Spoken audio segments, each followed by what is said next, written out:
আসসালামু আলাইকুম প্রিয় দর্শক, এই মুহূর্তে দেশের সবচেয়ে আলোচিত বিষয় হচ্ছে প্রধান উপদেষ্টা ডক্টর মোহাম্মদ ইউনূসের সঙ্গে বিএনপির ভারপ্রাপ্ত চেয়ারম্যান তারেক রহমানের সম্ভাব্য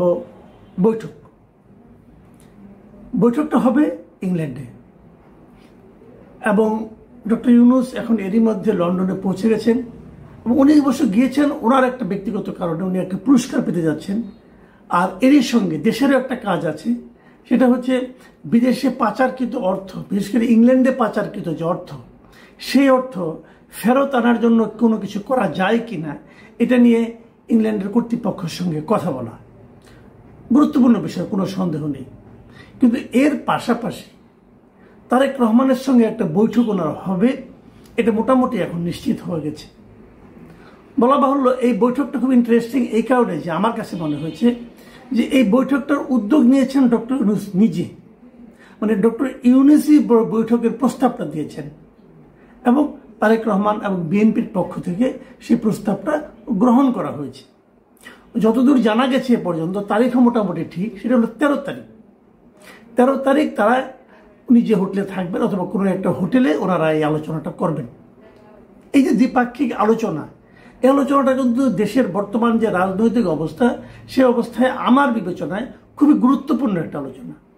কারণ এই আলোচনাটা আরো আগে হতে পারত, কিন্তু তারপরে হচ্ছে, এটা অবশ্যই একটা ইতিবাচক দিক।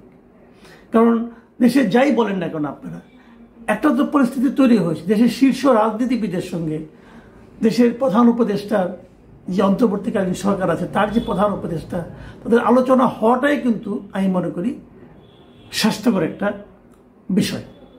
এবং আমি যতদূর মনে করতে পারি, সম্ভবত ডক্টর ইউনূসের সঙ্গে তারেক রহমানের এটাই প্রথম সরাসরি সাক্ষাৎ। এর আগে এই দুজনের মধ্যে কখনো দেখা হয়েছে কিনা আমি জানি না। এবং দেশের যে রাজনৈতিক অবস্থা, আপনারা ভেবে নিতেই পারেন যে হয়তো আগামীতে বিএনপি আসবে এবং বিএনপি আসলে দেশের আগামী সম্ভাব্য প্রধানমন্ত্রী হয়তো তারেক রহমান হতে পারেন, নাও পারেন, আমি জানি না। তবে আমি মোটামুটি সেভাবেই অনেককে বলতে শুনেছি এবং আমি নিজেও মনে করি এটা খুব একটা অবাস্তব বিষয় নয়, এটা হতে পারে। সেক্ষেত্রে ভাবি প্রধানমন্ত্রীর সঙ্গে বর্তমান প্রধান উপদেষ্টার সাক্ষাৎ, এটা খুবই একটা গুরুত্বপূর্ণ বিষয় বলে আমার কাছে মনে হয়। এখন প্রশ্ন হচ্ছে, এই সাক্ষাতে আলোচনার বিষয়টা কি হবে, কে কি আলোচনা করবেন, ডক্টর ইউনূস কি বলবেন, তারেক রহমান কি চাইবেন, কি চাইলে কি পাইবেন, এই সমস্ত বিষয় কিন্তু আলোচনায় আসবে এই কারণে যে এই দুজন এরই মধ্যে যার যার অবস্থানে এমন কিছু ঘটনা ঘটিয়েছেন, এমন কিছু কথাবার্তা বলেছেন, এই দুজনকে একই মত পোষণ করেছেন বলে আমরা সাধারণ মানুষ মনে করতে পারছি না। আমাদের সবার কাছে মনে হচ্ছে বোধহয় একটা বিরোধপূর্ণ অবস্থানে এই দুইজন লোক আছেন। সেই বিরোধটা কি? সেই বিরোধটা হচ্ছে নির্বাচনের তারিখ নিয়ে। প্রধান উপদেষ্টা এরই মধ্যে 6 তারিখে উনি ঘোষণা করেছেন যে নির্বাচন হবে আগামী বছরের এপ্রিলের প্রথমার্ধের যে কোনো দিন। আর বিএনপির পক্ষ থেকে এবং তারেক রহমান নিজেও বলেছেন যে ডিসেম্বরের পর একদিনও নয়, ডিসেম্বরের আগেই নির্বাচন হতে হবে। এরকম একটা মুখোমুখি অবস্থানে তারা মিটিংয়ে বসবেন এবং বলাই বাহুল্য যে বিষয়টা নিয়ে সবচেয়ে বেশি আলোচনা, মানে এই যে নির্বাচনের তারিখ, এটা নিয়ে যে আলোচনাটা মূলত থাকবে, আলোচনাটা হবে, এটা কিন্তু আমার কাছে মনে হয়। আচ্ছা, আসুন আমরা একটু ভাবি কি হতে পারে। আলোচনা না হলো, আলোচনার সমাধানটা কি হতে পারে? বিএনপি কি করবে? বিএনপি কিন্তু এর মধ্যে বলেছে যে আমরা ডিসেম্বরের মধ্যে নির্বাচন চাই। ডক্টর ইউনূস বলেছেন এপ্রিলের প্রথমার্ধে নির্বাচন হবে। তাহলে এটার সমাধানটা কি? ডক্টর ইউনূস তারেক রহমানের সঙ্গে কথা বলার ইচ্ছা প্রকাশ করার মাধ্যমে এটুকু প্রমাণ করতে পেরেছেন যে উনি একটা আলোচনা চান। যদি আলোচনাই চান তাহলে কিন্তু একটা অবধারিত প্রশ্ন চলে আসে এইভাবে যে আপনি এই আলোচনাটা বিরোধ সৃষ্টির আগে কেন চাইলেন না? আপনি 6 তারিখের তারিখটা ঘোষণা করলেন, না করতেন, বলতেন যে আমি তারেক রহমানের সঙ্গে দেখা করব, দেখা করে এসে আমি তারিখটা ঘোষণা করি, কোনো প্রবলেম তো ছিল না, আলোচনা করে ঘোষণা করতেন। কিন্তু আগে যখন আপনি ঘোষণা করলেন তখন কিন্তু আপনি আপনার যে গোয়ার তুমিটা সেটা প্রকাশ করে ফেললেন। আপনি কারোর সঙ্গে আলোচনা না করেই এপ্রিলের কথা বললেন। কারণ এর আগে যখন পলিটিক্যাল পার্টিগুলো আপনার সঙ্গে মিলিত হয়েছিল, 28টা রাজনৈতিক দলের মধ্যে 25টা রাজনৈতিক দলে কিন্তু বলেছিল যে ডিসেম্বরে কিংবা তারও আগে নির্বাচন হোক। আপনি হুট করে এপ্রিল বলে ফেললেন কেন? আমরা এর আগে এপ্রিল শব্দটা উচ্চারণ হতে শুনেছিলাম একমাত্র জামাতে ইসলামের কাছে। তারপর তো জামাতে ইসলামের পক্ষ নিয়েছেন, বিএনপিকে উপেক্ষা করে অবজ্ঞা করে আপনি জামাতের পক্ষ নিয়েছেন। নেওয়ার পর এখন আপনি কেন মিটিং করতে চাচ্ছেন? ব্যাখ্যাটা কি? এই ব্যাখ্যাটা আমি জানি না। আমি মনে করি উনি এটা আগে করলেই ভালো করে, আগেও আলোচনা করতেন, ফোনে আলোচনা করে নিতে পারতেন তারেক রহমানের সঙ্গে যে আমি তো এপ্রিলে করতে চাই, আপনি কি করেন। কিন্তু আপনি যখন এপ্রিলে ঘোষণা করলেন, বিএনপি কিন্তু আনুষ্ঠানিকভাবে সেটাকে প্রত্যাখ্যান করেছে। তার মানে আপনি আসলে কি করতে চান? আপনি কি বোঝাতে চাইলেন যে তুমি যত বড় লিডারই হও না করো, তোমাকে আমি মানলাম না? তো তাকে না মেনে আপনার লাভটা কি? দেশের ভবিষ্যৎ প্রধানমন্ত্রীকে আপনি না মানলেন, নিজের বাহাদুরি দেখালেন, আপনার লাভটা কি হলো? তো এই জিনিসটা কিন্তু আমি বুঝি না, উনি আসলে কেন কি করেন আমার কাছে এটা ক্লিয়ার না। এখন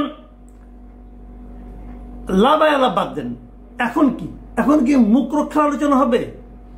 মুখ রক্ষা 3 ভাবে হতে পারে। একভাবে হতে পারে ডক্টর ইউনূস বললেন যে আমি তো ওনাকে বলেছিলাম, উনি রাজি হলেন না, আমি কি করবো, আমি চেষ্টা করেছি, এতে ওনার মুখ রক্ষা হলো এবং একটা বিরোধপূর্ণ অবস্থান টিকেই থাকলো। আরেকটা হতে পারে উনি ডক্টর ইউনূস যে কথাটা বলেছেন এই কথাটা তারেক রহমান মেনেই নিলেন।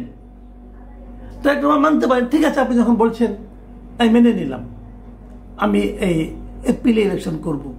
সেক্ষেত্রে আবার বিএনপির মধ্যে একটা কথা হতে পারে যে কেন উনি মানলেন, উনি তাহলে মানলেন যে আগে আবার প্রত্যাখ্যান করলেন, এগুলো হতে পারে। সেক্ষেত্রে তারেক রহমানের একটা লজিক থাকবে, উনি বলতে পারেন একজন সিনিয়র মানুষ বলেছেন, সরকার প্রধান বলেছেন, রিকোয়েস্ট করেছেন, আমি মেনে নিয়েছি। এটা হতে পারে। এটা কেন হতে পারে এই আলোচনাটা আমি বলছি। এই আলোচনাটা মূল কারণ হলো, আপনারা নিশ্চয়ই জেনেছেন ঈদের দিন বিএনপির কিছু নেতা গিয়েছিলেন বেগম খালেদা জিয়ার সঙ্গে সাক্ষাৎ করতে। আমি বিভিন্ন নিউজে দেখলাম যে সেখানে, এবং একজন রিপোর্টার আমাকে বলেছেন যে উনি একাধিক স্থায়ী কমিটির সদস্যের সঙ্গে আলাপ করেছেন, তারাও যেটা বলেছেন যে খালেদা জিয়ার মনোভাবটা হলো যে কোনো বিরোধ নয়, প্রধান উপদেষ্টার সঙ্গে আলোচনা করেই সমাধানটা করতে হবে। তার মানে উনি সরাসরি বিরোধপূর্ণ অবস্থায় যেতে চাচ্ছেন না খালেদা জিয়া। খালেদা জিয়া যাচ্ছে না মানে উনি পরামর্শ আকারে দিয়েছেন। এই পরামর্শটা কিন্তু তারেক রহমান গ্রহণ করতে পারেন। উনি বলতে পারেন যে আমার মা বলেছেন, অথবা উনি দলের নেত্রী, উনি বলেছেন, আমি পরামর্শটা গ্রহণ করলাম। হতে পারে এতে তারেক রহমানের খুব একটা ইজ্জত চলে যাবে না, এটা একটা সমাধান হতে পারে। অথবা ডক্টর ইউনূসও কিন্তু উদারতার পরিচয় দিতে পারেন। কি দিতে পারেন? উনি বলতে পারেন ঠিক আছে আসেন আমরা একটা মাঝামাঝি পর্যায়ে আসি, আমি একটু এগিয়ে আসি, আপনি একটু পিছিয়ে যান। তার মানে ডিসেম্বর টু এপ্রিল এর মাঝে যে কোনো একটা সময় হতে পারে। সেটা কোন সময় হবে তাহলে? আমি আগেও একটা অনুষ্ঠানে বলেছিলাম যে মাঝখানে এই সময়গুলো কিভাবে ঝামেলা করছে।